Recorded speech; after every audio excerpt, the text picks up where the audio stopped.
ஒரு கோடி லஞ்சமா எவனுக்கு கொடுத்தாங்களோ யாருக்கு கொடுத்தாங்களோ எங்களுக்கே தெரியாதுங்க. 200-300 போலீஸை வச்சு எங்களை எல்லாரையும் நாயை அடிக்கிற மாதிரி அடிச்சு விரட்டி துரத்தி விட்டுட்டாங்க.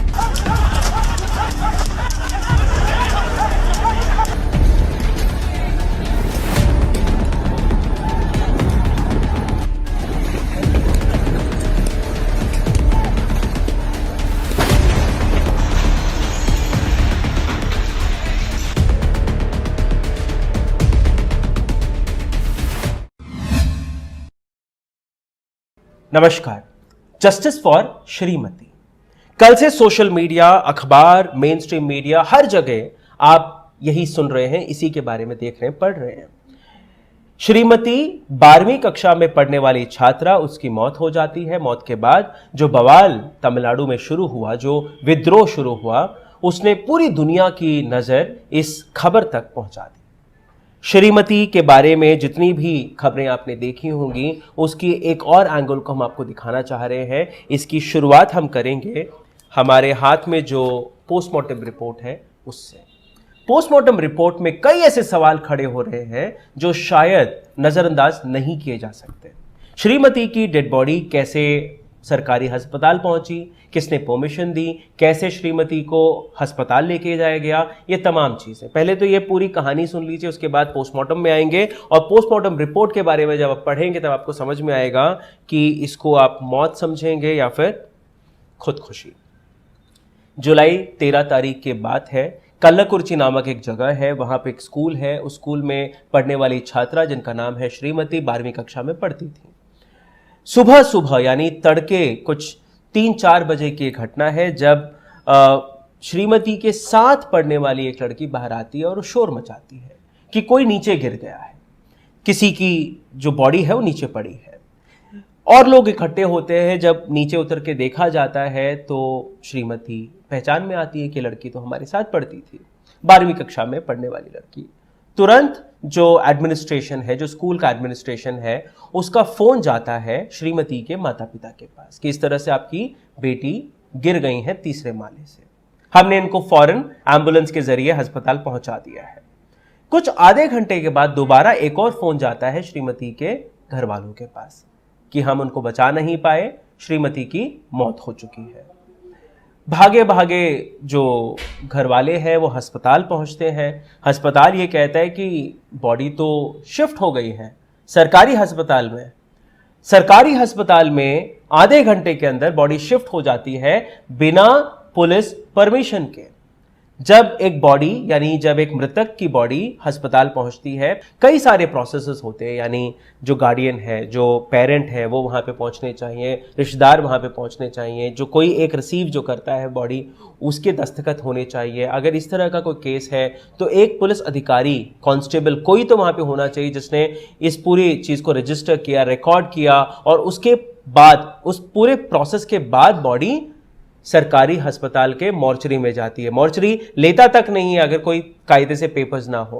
तो ये हुआ कैसे, पहला सवाल है। अच्छा, इसमें एक और सवाल यहां पे आता है। जब श्रीमती की मां जब अस्पताल पहुंचती है, मॉर्चरी पहुंचती है, तो उनका यह कहना है कि जब मैंने बॉडी देखी तब कुछ एक घाव दिखे मुझे बाहरी, लेकिन हाथ पांव सब ठीक थे, यानी कहीं पर भी सूजन नहीं थी। अगर फ्रैक्चर हुआ होता तो सूजन होती, यानी हाथ पांव ठीक थे।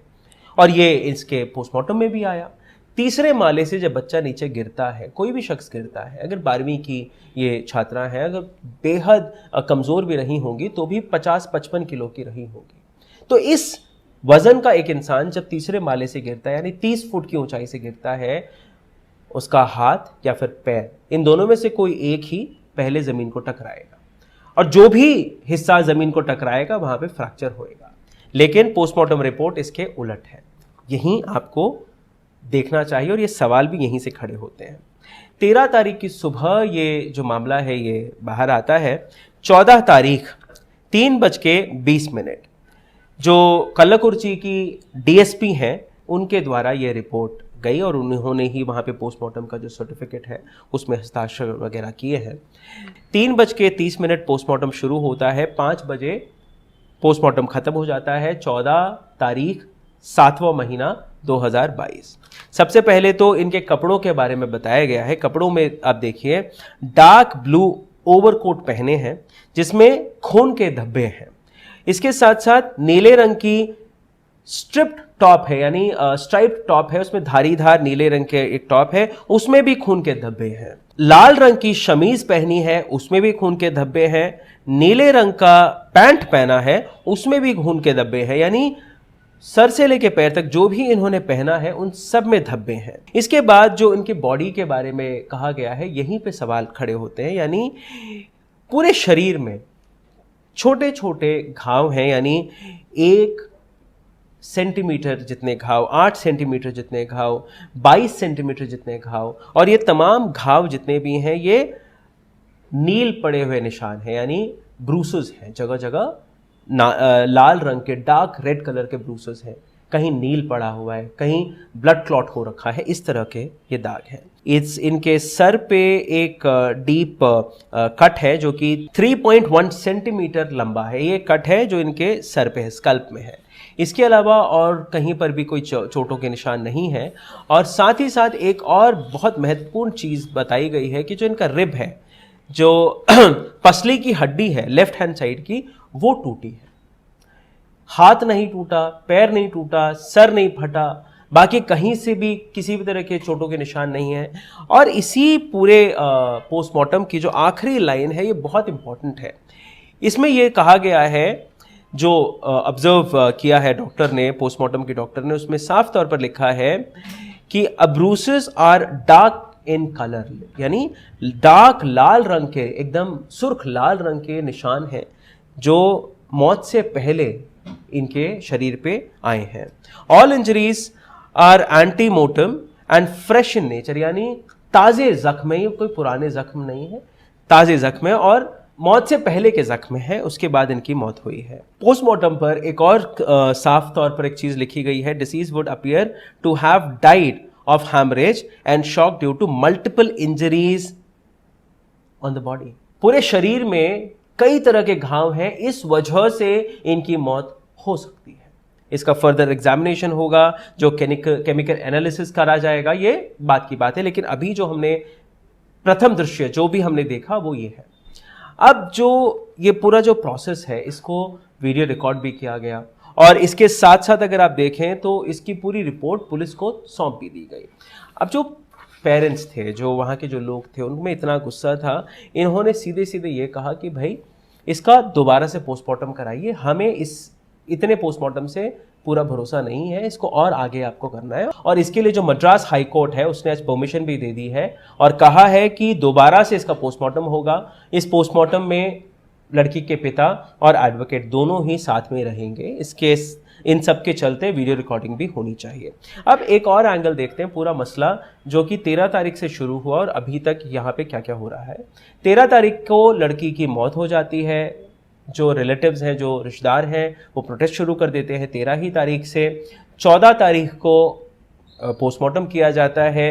पोस्टमार्टम के बाद जो परिवार वाले हैं, इन्होंने बॉडी लेने से मना कर दिया कि हम बॉडी नहीं लेंगे। 16 तारीख को पोस्टमार्टम रिपोर्ट बाहर आ जाती है, यानी 14 तारीख को पोस्टमार्टम होता है, रिपोर्ट नहीं दी, 16 तारीख को पोस्टमार्टम की रिपोर्ट बाहर आ जाती है। उसके बाद सोशल मीडिया से प्रोटेस्ट शुरू होता है और वहाँ पे जो गाँव वाले हैं वो तमाम लोग इकट्ठे हो जाते हैं। कहा यह गया है कि ये जो लोग इकट्ठे हुए, वहाँ पे लोकल व्हाट्सएप ग्रुप्स बनाए गए और उस व्हाट्सएप ग्रुप में लोगों ने इस तरह की बातें करी कि लोग इकट्ठा हुए, भावुक हुए और आ गए। यहाँ पे कई एंगल ऐसे भी बताए जा रहे हैं कि इसमें हाथ बीजेपी का है या फिर फलानी पार्टी का, ऐसा नहीं है।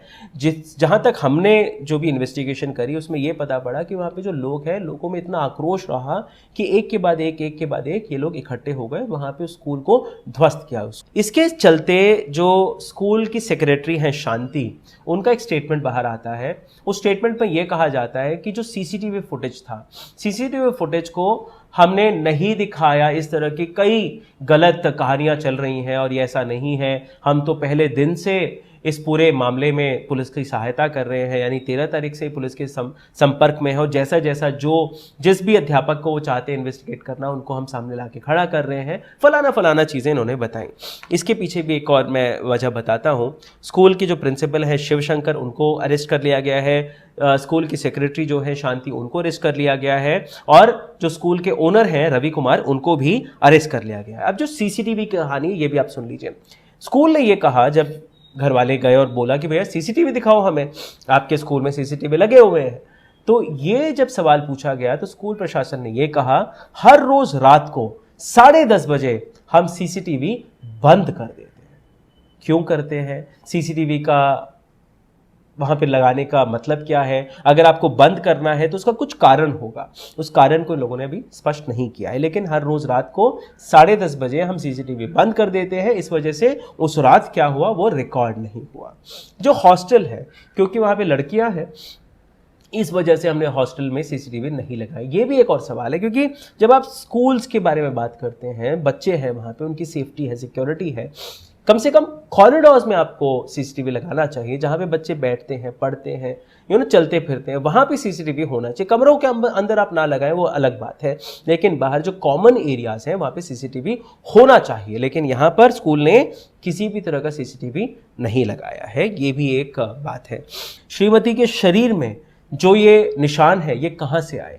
श्रीमती के पेरेंट्स को पोस्टमार्टम के लिए जब उनका शरीर भेजा गया तो उनका इंतजार क्यों नहीं किया गया?